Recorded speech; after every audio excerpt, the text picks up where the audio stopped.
Gujarat Titans के खिलाफ कैसे आरसीबी की टीम अपनी एक गलती से जीती बाजी हार गई। आखिरकार वो कौन सी गलती रही जिसकी वजह से आरसीबी के पास हाथ आया जीतने का मौका भी निकल गया, और किस तरीके से आरसीबी के इस हार के साथ ही पॉइंट्स टेबल में लगा है अब आरसीबी को तगड़ा झटका। ये सब कुछ हम आपको इस वीडियो में बताने वाले हैं। वीडियो पूरा देखिएगा, पसंद आए तो लाइक कीजिएगा, शेयर करिएगा दोस्तों में, और चैनल पर पहली बार आए हैं तो क्रिक रोस्ट की फैमिली में सब्सक्राइब का बटन दबा करके अभी शामिल हो जाएगा। चलिए वीडियो को शुरू करते हैं। आप सबको पता है कि आरसीबी पहले दोनों मुकाबले अपने घर से बाहर कोलकाता और चेन्नई में जीत कर आई थी। पॉइंट्स टेबल में बेहतर नेट रन रेट के साथ नंबर 1 पर विराजमान थी। लेकिन उसके बाद उनको अपना पहला मुकाबला इस सीजन का अपने घर में खेलना था। सामने थी गुजरात टाइटंस की टीम जो कि पिछला मैच जीत करके आई थी। 2 मैच में 1 जीत और 1 हार उनके नाम था। लेकिन गिल ने टॉस जीता, पहले बॉलिंग का फैसला किया, और उसके बाद जब बल्लेबाजी करने के लिए आरसीबी की टीम आई तो उनके 42 रन पर 4 विकेट गिर गए। नतीजा यह हुआ कि उसके बाद टीम को अब किसी तरीके से अपने आप को 100 रन के अंदर ऑल आउट होने से बचाना था। लेकिन एक पार्टनरशिप जो है लिविंगस्टन और जितेश शर्मा के बीच 52 रनों की बनती है। टीम जो है वो 92 रन पर पहुंच जाती है, तभी जितेश शर्मा आउट हो जाते हैं। लेकिन उसके बाद लिविंगस्टन और फिर बल्लेबाजी करने के लिए आए टिम डेविड ने मिलकर के, पहले कुणाल पांड्या और फिर टिम डेविड ने मिलकर के टीम को संभालने की कोशिश की। अंतिम में 17-18 गेंदों में 32 रनों की पारी टीम डेविड ने खेली, जैसे वो पिछले मैच में चेन्नई के खिलाफ खेले थे। वैसे ही लिविंगस्टन ने भी शानदार 54 रनों की पारी खेली और टीम को अंततः पारी का समापन होते होते 169 तक पहुंचा दिया। एक समय ऐसा भी था कि अब 170 का टारगेट था। अब ये सब हम सब जानते हैं और सारे लोग ये बात कह भी रहे थे कि कहीं ना कहीं ये रन जो है वो कम है। सच्चाई यही था कि ये 25 से 30 रन कम थे। आरसीबी के ग्राउंड को देखते हुए, छोटी बाउंड्री होती है, स्क्वायर बाउंड्री 54 मीटर की होती है, तो यहां पर हवा में गेंद काफी ट्रेवल भी करती है, यानी कि अगर बल्लेबाज रन बनाने पर आ जाए तो रनों की बारिश हो सकती है। ऐसे में 170 का जो टारगेट था वो कहीं से भी मुश्किल टारगेट गुजरात टाइटंस के लिए था ही नहीं, उनके बल्लेबाजी क्रम को देखते हुए और ये देखते हुए कि पंजाब के खिलाफ जो 244 रनों का पीछा कर रही थी टीम, वहां पर गुजरात टाइटंस ने 232 रन बना लिए थे और 11 रनों की मात्र उन्हें हार का सामना करना पड़ा था। जबकि दूसरे मुकाबले में मुंबई को हरा कर आ रहे थे, यानी कि कहीं ना कहीं इस मुकाबले में उनके पास पूरा चांस था। लेकिन आखिरकार ऐसा क्या हुआ जहां पर गुजरात टाइटंस की टीम इस मुकाबले में, जो कि लग रहा था कि बहुत आसानी के साथ वो जीत जाएंगे, एक बार को फंसती हुई नजर आ रही थी। और वहां पर मौका था आरसीबी के पास इस मुकाबले को दोनों हाथों से ग्रैब करने का, जो मुकाबला आरसीबी ने अपने हाथ से जाने दिया।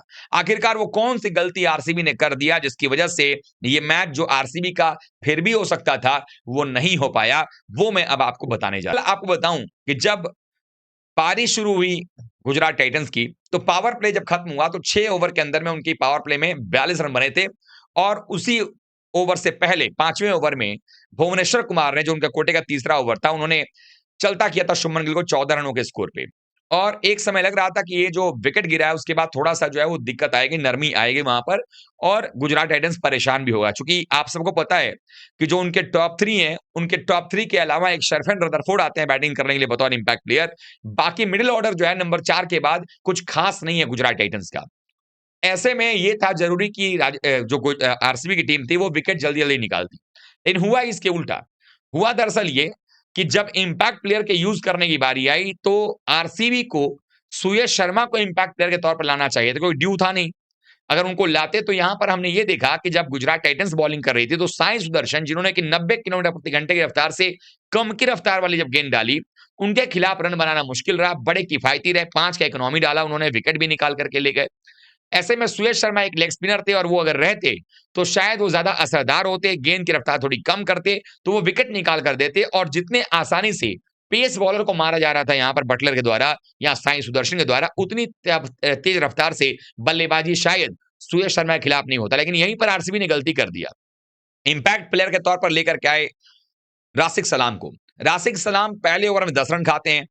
उसके बाद दयाल आते हैं, उन्होंने एक ओवर और अच्छा किया। लेकिन उसके बाद जब अगला ओवर करने के लिए आते हैं यहाँ पर राशिक सलाम, जो पारी का कुल मिलाकर के अगर देखें तो 9वां ओवर रहता है। 9वें ओवर में राशिक सलाम अब आकर के 18 रन दे जाते हैं। उस ओवर में 2 छक्का और 1 चौका जड़ते हैं जॉस बटलर। अब 18 रन के बाद होता यह है कि 9 ओवर में स्कोर 75 पर 1 पहुंच जाता है। जबकि पावर प्ले जब खत्म हुआ था 6 ओवर का, उस समय 42 स्कोर था और जीत के लिए 14 ओवर में 128 रन चाहिए थे, यानी कि 9 रन प्रति ओवर के साथ बनाना था। जबकि उनके 9वें ओवर से पहले जो 8वां ओवर दयाल ने डाला था उसमें सिर्फ और सिर्फ 5 रन आए थे। यानी कि 8वें ओवर के बाद स्कोर था 57 रन। 1 विकेट पर। जीत के लिए अभी भी 113 रन चाहिए थे 12 ओवर में और लगभग जो रन रेट था वो 9.25 के आसपास था। लेकिन जैसे ही 9वां ओवर आया, वहां पर 18 रन पड़े और लगभग 2 ओवर के बराबर एक ही ओवर में रन आ गया। नतीजा ये हुआ कि उसके बाद अब जो जीत के लिए रन चाहिए थे, उससे चाहिए थे 95 रन और 11 ओवर का खेल बाकी था। यानी कि 8.5 पॉइंट 9 रन प्रति ओवर चाहिए था और यहां से दिक्कत यह हुआ कि 2 ओवर में राशिद सलाम 28 रन खा गए। अब अगर राशिद सलाम 2 ओवर में 28 रन वहां ना खाते तो शायद काम बन सकता था, जो कि होता हुआ नजर नहीं आया क्योंकि दयाल तो अच्छी बॉलिंग कर रहे थे। एक छोर से स्पिन आक्रमण चाहिए था जो धीमा बॉल डाले ताकि जॉस बटलर को फंसा सके। और हम सबको पता है कि जॉस बटलर वो बल्लेबाज हैं जो कई बार स्पिनर्स पे फंस भी जाते हैं। और सबसे खास बात यह थी कि यहां पर स्पिनर्स को हिटिंग करना उतना आसान नहीं था। लेकिन ये गलती आरसीबी से हुई। उन्होंने सुयश शर्मा की जगह पर राशिद सलाम को बुलाया। राशिद सलाम जो कि उतने अनुभव वाले गेंदबाज नहीं है और नई गेंद से अमूमन गेंदबाजी करते हैं, उनको लाया गया और थर्ड फोर्थ चेंज के तौर पर आए और वहां पर आकर के उनको मार पड़ी। नतीजा ये हुआ कि ये मुकाबला बड़े ही आसानी के साथ गुजरात टाइटंस ने अपने नाम कर लिया, क्योंकि गुजरात टाइटंस के खिलाफ अगर जीतना था तो आरसीबी की टीम को करना यह था कि जब गिल का विकेट गया था उसके बाद वो सिर्फ बटलर को अगर आउट कर लेते तो मिडिल ऑर्डर में दबाव ज्यादा बढ़ जाता, क्योंकि मिडिल ऑर्डर में शरफेन रदरफोर्ड के बाद कोई और बल्लेबाज नहीं था। तो अगर गिल के आउट होने के बाद आपने बटलर और साई सुदर्शन को जल्दी निपटा दिया होता तो काम बन जाता। और नतीजा भी आपने देखा कि बटलर अंतिम तक खेल गए और मैच जिताकर नॉट आउट गए शरफेन रदरफोर्ड के साथ में। ये गुजरात टाइटंस की कमजोरी भी है कि उनका मिडिल ऑर्डर अच्छा नहीं है और उनकी मजबूती ये है कि उनके टॉप 4 में सारे बल्लेबाज फॉर्म में चल रहे हैं। लेकिन आरसीबी को एक बार फिर से कमबैक करना होगा और अपनी गलतियों को सुधारना होगा। आप लोगों को क्या लगता है कहां पर ये गलती जो है वो कर बैठी आरसीबी की टीम?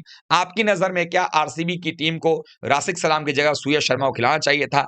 और आपको क्या लगता है अगले मैच में आरसीबी की टीम कमबैक करेगी या नहीं करेगी? आप कमेंट कीजिएगा, वीडियो को लाइक कीजिएगा, शेयर कीजिएगा दोस्तों में और चैनल पर पहली बार आए हैं तो क्रिकेट के फैमिली में सब्सक्राइब बटन दबा करके अभी शामिल हो जाइएगा। मिलते हैं एक बार फिर से, तब तक लास्ट वीक का बहुत बहुत धन्यवाद। Thank you.